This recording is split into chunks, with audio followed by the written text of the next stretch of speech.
Hello and welcome. This is News Tonight on Rajya TV. My name is Zaka Jacob. First up, a look at the top stories that we're tracking.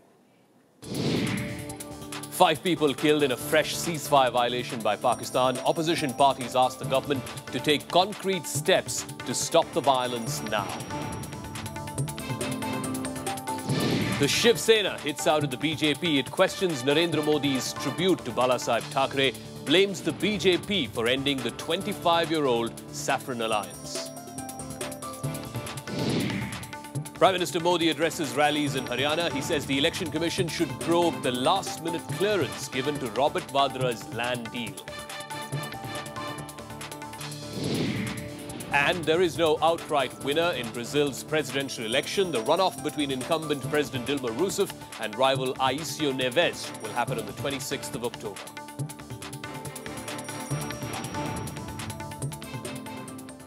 Our top story on News Tonight. Heavy shelling and firing by Pakistan along the line of control has led to India and Pakistan calling off their traditional Eid sweet-sharing ritual on the border on Monday. 5 villagers were killed, many others injured in this latest ceasefire violation, which is the 11th in less than a week. Both the Home Minister and the Defence Minister have issued strong statements, but opposition parties cutting across the political spectrum are demanding more than sound bites. They want concrete measures. Ceasefire violations by Pakistan for the 6th day in a row. At least 5 people were reported killed and 25 injured in the shelling. Amid calls for strong action, Defence Minister Ahmed blamed Pakistan for failing to create a peaceful environment ever since New Delhi called off talks last month. Pakistan must realize that the kind of environment it is generating between the two countries is certainly not going to help in normalizing the relationships.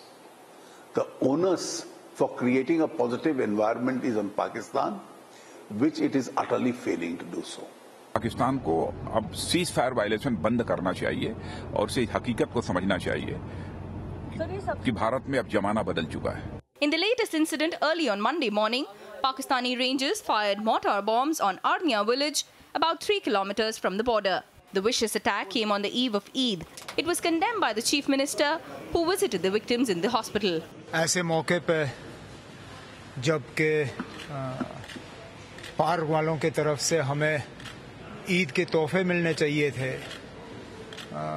इन्होंने वाकई एक अलग अंदाज में ये ईद मनाने का फैसला किया. सीज़फायर तोड़ने का कोई मतलब ही नहीं है. Experts feel Pakistan has a method behind the non-stop ceasefire violations. Pakistani actions across line of control are showing the sense of desperation because of the floods. The window that usually Pakistan exploits to infiltrate terrorists across the line of control could not be utilized fully. Kashmir has seen almost uninterrupted ceasefire violations since 15th August. The fresh violations came after more than a month. The opposition says it's high time the government took some concrete steps to deal with the situation. बातचीत का सिलसिला जो है ये बरकरार रहे, जल्द से जल्द फिर शुरुआत हो ताकि इस तरह की घटनाएं और बेगुनाह जाने की जो सिलसिला है वो बंद हो. This government has to stop talking about nationalism and jingoism and has to take concrete steps to completely stop this at the preventive level and to give a fitting reply to prevent recurrence. जल्द से जल्द जो भी पाकिस्तान के जिम्मेदार लोग हैं, चाहे वो आर्मी के हों, सिविलियन के हों, उनसे बातचीत करनी चाहिए और बातचीत करके इस मसले का हल ढूंढना चाहिए. When Prime Minister Narendra Modi took over in May, his initiative in inviting Pakistan Prime Minister Nawaz Sharif to his inauguration was widely seen to be a promising step in improving relations. But ever since the government called off talks with Pakistan last month, things have gone downhill for relations between the two countries. The continuous ceasefire violations have only aggravated the situation. Bureau Report, Rajya TV. All right, this is not an isolated incident. There have been close to a dozen ceasefire violations over the last week itself. Let's try and speak to Lieutenant General Afsar Karim. He's a national security expert and also a strategic affairs expert. He's now joining us live on News Tonight. Let me put that into perspective for our viewers, Major General.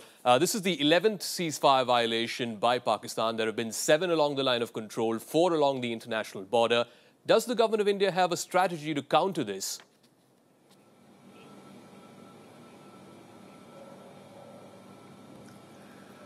You see, the question is that what is the cause of these things first? Firstly, the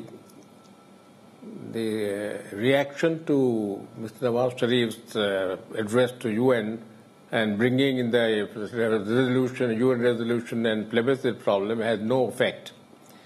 And therefore, Pakistan perhaps wants to show that Kashmir is a live problem and a flashpoint, and they continue to fire in this way. The second reason may be that Pakistan mistakenly believes that by continued provocation, India may be inclined to come to the talking table. And the third obvious thing is that what is happening within Pakistan, and they want to tell their people that Pakistan is taking all actions against India and keeping the Kashmir problem alive. Major General, the only institution in Pakistan which the government of India has some form of leverage over, if at all it has any, is over the civilian administration in Pakistan. By cancelling the Foreign Secretary level talks in August and then by refusing to meet with the civilian leadership on the sidelines of the United Nations General Assembly, as is normally the case, has the government of India burnt its bridges with the only institution there in Pakistan with which it has some form of leverage, some form of contact, if you will?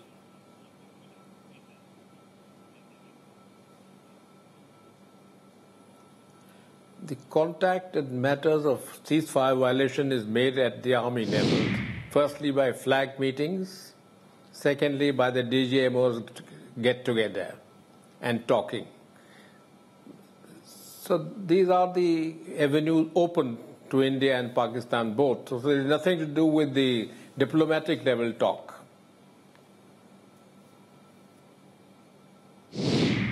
But don't you believe that that's the only institution in Pakistan that we have any form of leverage over? You listen to opposition leaders today, they say the dialogue process has to be brought back because that's the only way this issue can be addressed from the Indian perspective.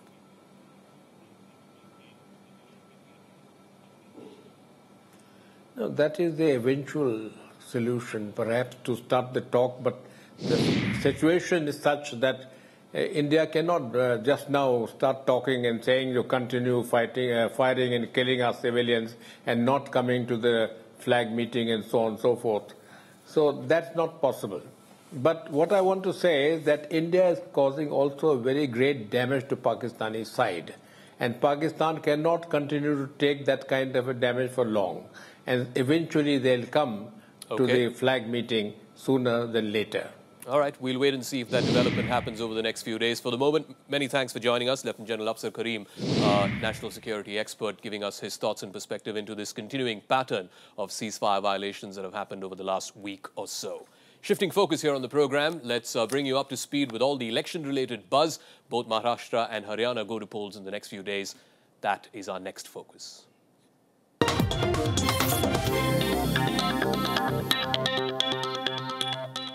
So the campaign season is hotting up. The Shiv Sena has now launched a blistering attack on its estranged ally, the BJP, blaming the BJP for the end of the 25-year-old Saffron alliance. The party has also questioned Prime Minister Narendra Modi's newfound respect for Bal Thackeray.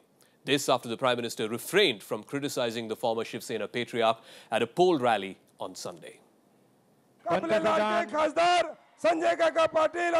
Minister Narendra Modi's refusal to say anything against the Shiv Sena at a rally on Sunday has triggered a war of words between the former alliance partners.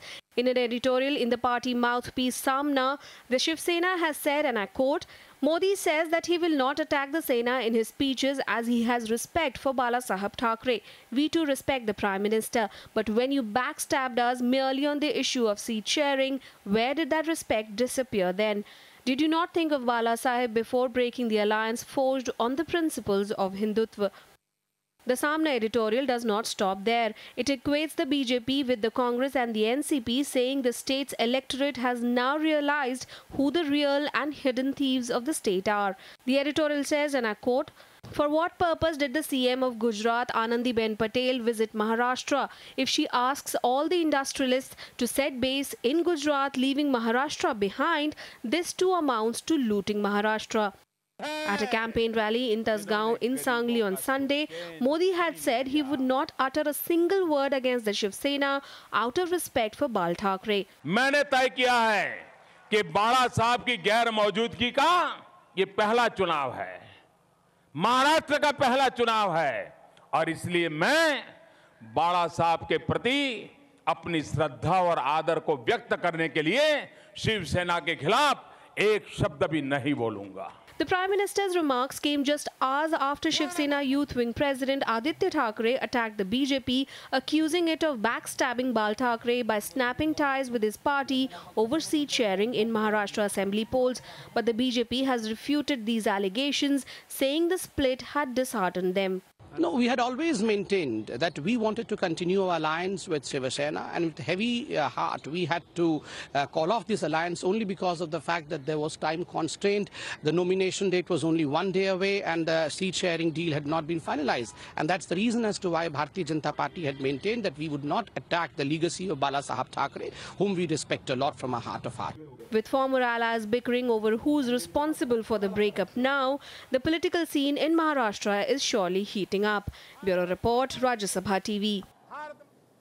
So Maharashtra may be the big state going to polls on the 15th of October, but no less important is Haryana, where the BJP held a flurry of rallies today. Between them, Prime Minister Narendra Modi and Home Minister Rajnath Singh addressed more than half a dozen rallies. The Congress campaign, on the other hand, was led by the incumbent Chief Minister Bhupinder Singh Hooda. No signs, though, of the Congress party's bigwigs, Sonia and Rahul Gandhi. Prime Minister Narendra Modi addressed 3 rallies in Haryana on Monday. He attacked what he called the dynastic politics and nepotism in the state, seeking a majority for the BJP, saying he did not want the support of people lodged in jails or those who were interested in promoting their interests. मैं तो सोच रहा था कोई ये कहे कि आज मैं तिहाड़ जेल में हूं, लेकिन बहुत ही जल्द न्याय पाकर के मैं बाहर आऊंगा और जनता की सेवा करने में कोई कसर नहीं छोड़ूंगा, ऐसा कहना चाहिए. उसके बजाय क्या कहते हैं, मैं तो जेल में ही रहूंगा, वहीं पर शपथ लूंगा, वहीं से सरकार चलाऊंगा. अभी भी गरीब किसानों की जमीन दामाद के हवाले करने के काम चल रहे हैं. मैं हैरान हूं, चुनाव चल रहे हैं, आचार संहिता लगी है और कल ही उन्होंने एक फैसला कर लिया. मैंने अखबार में पढ़ा. ये फैसला अभी जल्दी करने की क्या जरूरत थी? In Faridabad, Modi made a pitch for development and improving the sex ratio in the state. He said the BJP will get rid of muscle men who he claimed had jeopardized the safety of women. हमारी माताओं बहनों का क्या हाल है? क्या करके रखा है हरियाणा का हाल? हरियाणा में 1000 बेटे पैदा होते हैं तो उसके सामने 875 कन्याएं पैदा होती हैं. Home Minister Rajnath Singh also addressed 4 public rallies in the state. Chief Minister Bhupinder Singh Hooda took part in an election rally in Gohana, recounting the development work done by his party, the Congress, in the state. Hooda said his party had nothing to hide. अगर नीतियों के आधार पर vote देते तो मैं दावे के साथ कह सकता हूं, हर व्यक्ति ये समझता है कि नीतिगत तौर पे भारतीय जनता पार्टी कभी भी किसान के, मजदूर के, गरीब आदमी के या मध्यवर्गीय लोग हैं उनके हित में नहीं हो सकती है. Monday marked the second leg of campaigning for the assembly elections in the state on 15th October. The BJP is seeking an absolute majority, while the Congress government is looking for a 3rd term under Hooda's leadership. Bureau Report, Rajya Sabha TV. Meanwhile, there's trouble for Union Transport Minister Nitin Gadkari. The Election Commission has slapped a notice on the Union Minister. The minister is accused of making statements that in effect induce voters to take a bribe. Now, Mr. Gadkari reportedly made these comments while addressing a public meeting in Latur on the 5th of October. According to the Election Commission, he told the gathering, and I quote, "You have the opportunity of Lakshmi Darshan in the next 10 days. In these days of inflation, keep one thing in mind. Eat what you wish and drink what you desire. Keep whatever you get, but think while you vote. Your vote should be for the development of Maharashtra."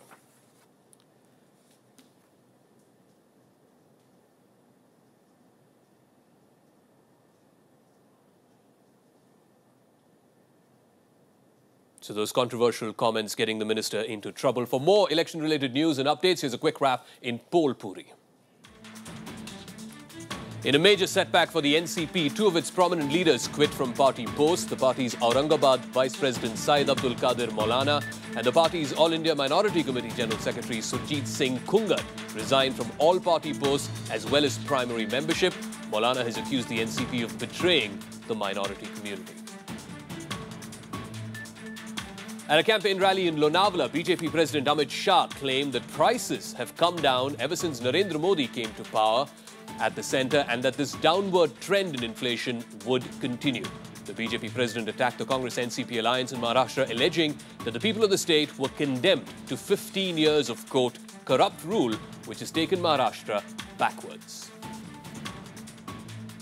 Union Minister of State for Agriculture Sanjeev Kumar Balyan has lashed out at Haryana Chief Minister Bhupinder Singh Hooda for deliberately politicizing the issue of drought relief in the state.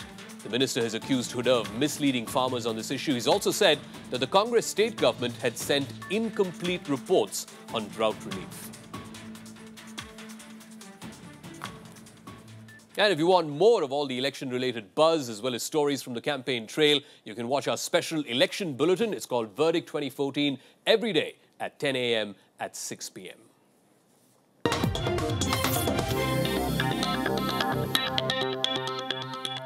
All right, time for a quick break here on News Tonight. When we come back, authorities accidentally happened to uncover mass graves in southern Mexico. That story and more coming up when News Tonight returns.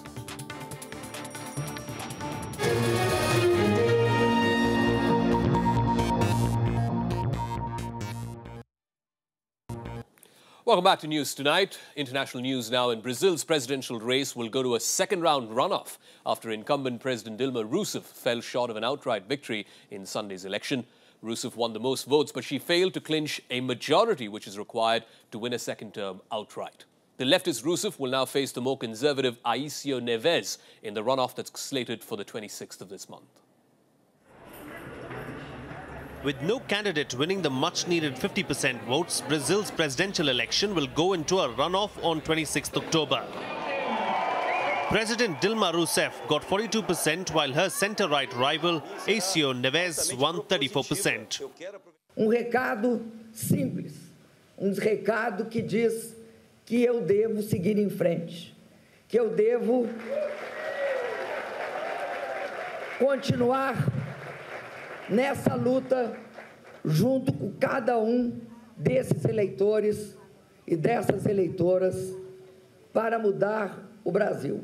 Rousseff defended the past 12 years of the Workers' Party's rule that has seen millions lifted from poverty and promised to do more.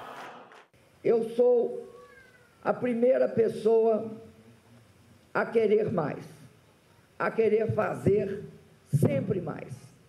Eu farei todas as mudanças que forem necessárias para que o Brasil, a vida de cada brasileiro, de cada brasileira, melhore cada vez mais. Dilma Rousseff will spend the next 3 weeks fending off an energized Neves. Third place Silva is expected to throw her weight behind Neves as the two top vote-getters prepare for the head-to-head runoff in just 3 weeks. Bureau Report, Rajya Sabha Television. All right, staying with Latin America, but this one from the Northern Hemisphere. Very gruesome story out of Mexico where the badly burnt remains of at least 28 people have been found in mass graves in the southern part of Mexico. Local authorities there came across these bodies accidentally while they happened to be searching for 43 students who've been missing since they clashed with the police back in September.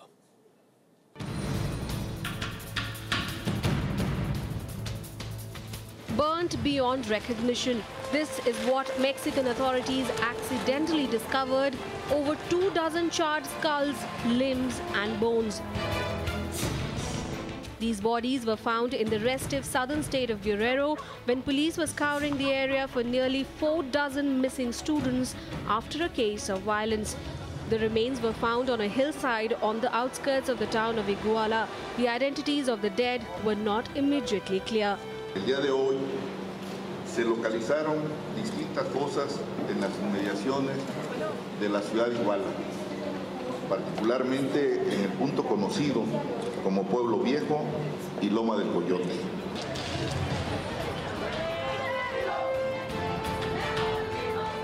Hundreds of activists blocked the main highway in the state to protest what they say is forced disappearances. The protesters covered their faces and broke security cameras as they hid their identities from authorities. This protester feels some of the officials are complicit in the crime. Queremos decirle que los jóvenes todavía siguen vivos, los 43, sí, porque esos cuerpos no son de ellos, sí, serán de otras personas que quieren aparentar y no sé qué pretende. Several aggrieved parents like this one appealed to the US President Barack Obama to help Mexico rein in its infamous drug cartels. Le pedimos al señor presidente Obama pues que nos ayude, porque aquí México definitivamente no hace nada y no puede pues con todo, ¿verdad? El presidente Peña Nieto, no hay justicia. The students went missing on the night of September 26th after they clashed with local police in Iguala. The bodies recovered so far are so badly burnt that only bones and bits of flesh remain. The state government says it could take days, if not weeks, before their identities are established. Bureau Report, Rajya Sabha TV. Meanwhile, the big international story over the last week or so in Hong Kong. Civil servants have returned to work Monday morning as the number of pro-democracy protesters dwindled. This, remember, is the second week of demonstrations in what's now being dubbed Occupy Hong Kong. The city's chief executive, C.Y. Leung, has assured protesters that his government is sincere in having a dialogue. In a televised statement, he urged the protesters to vacate the streets. The protesters are angry at China's plans to vet all candidates when Hong Kong holds elections in 2017. 特別勸喻集結嘅學生、旁觀者同埋其他人要盡快離開高危地區。政府會盡一切努力讓大家嘅生活完全回復正常，並且誠意就政改問題對。 Meanwhile, here's all the other international news and updates in our special segment, Global Buzz. Ukrainian forces and pro-Russian rebels battled it out for control of the Donetsk airport, threatening a fragile, month-old ceasefire. Fresh shelling rocked many parts of eastern Ukraine, including some residential areas which have come under attack this time around. 2 Ukrainian service staffers were killed and 6 others injured in the process. In Japan, Typhoon Fanfone briefly battered Tokyo, killing at least 1 person. It brought several parts of the country to a complete standstill as it made landfall this morning. A U.S. airman on Okinawa Air Base was washed away with winds reaching up to 180 kilometers an hour. 2 other military personnel are still missing. What's also missing is the Malaysian Airlines flight MH370, the search for which has resumed in the southern Indian Ocean Monday. Malaysia contracted a vessel, GO Phoenix, to scan the seafloor off the western coast of Australia. It'll scan for jet fuel as well as use sonar and video to try and locate the missing plane. The plane's been missing since the middle of March. This operation, we're told, could last up to a year. And American-British scientists John O'Keefe and Norwegians May-Britt Moser and Edvard Moser have won the 2014 Nobel Prize for Medicine. They were awarded the prize for discoveries of cells, which constitute a positioning system within the brain. Both scientists receive a prize of over $1 million.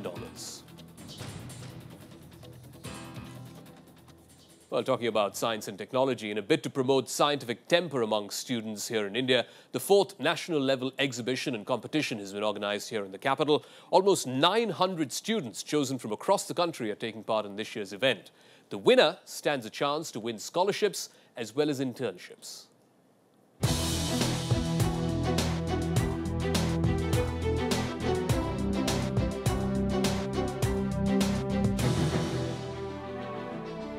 The Inspire program has brought young scientists from across the country on one platform.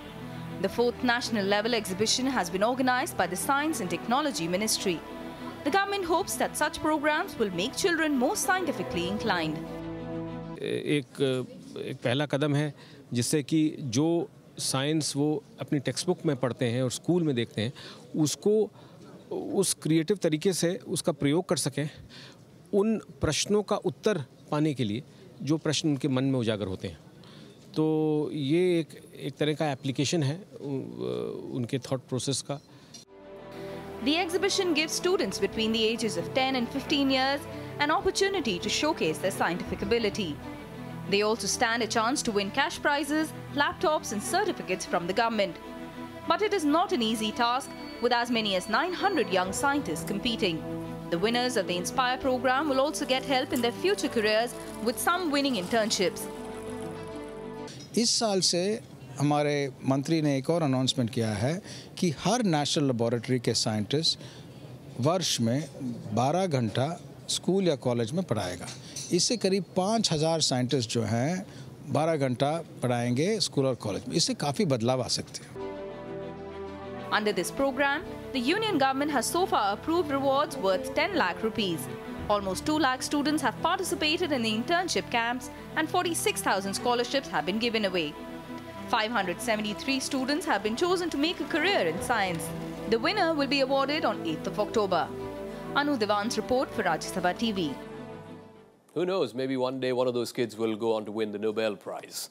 Let's talk about sports news now, coming up in Sports Beat. French Formula One driver Jules Bianchi is still in hospital Monday after suffering a severe head injury in a crash at the Japanese Grand Prix. The 25-year-old lost control of his Marussia on a wet track Sunday. He hit the rear of a recovery tractor. Former Formula One driver Andrea de Cesaris died after a motorbike accident on the ring road in Rome.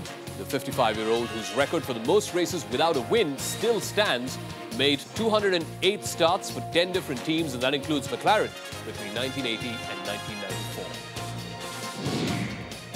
And American swimming legend Michael Phelps, who recently returned to top-level competition after a 2-year retirement, has announced another break from the professional circuit. He will undergo treatment after his arrest last week for drunken driving. 29-year-old Phelps is the most decorated Olympian of all time. He's won a staggering 18 gold medals. And that brings us to the end of news tonight for this Monday edition. But as we go, we leave you with glimpses of Eid-ul-Azha celebrations from all across the country. From me, Zaka Jacob, and the rest of the team here at Rajya Sabha Television, Eid Mubarak. We'll see you again tomorrow, same time.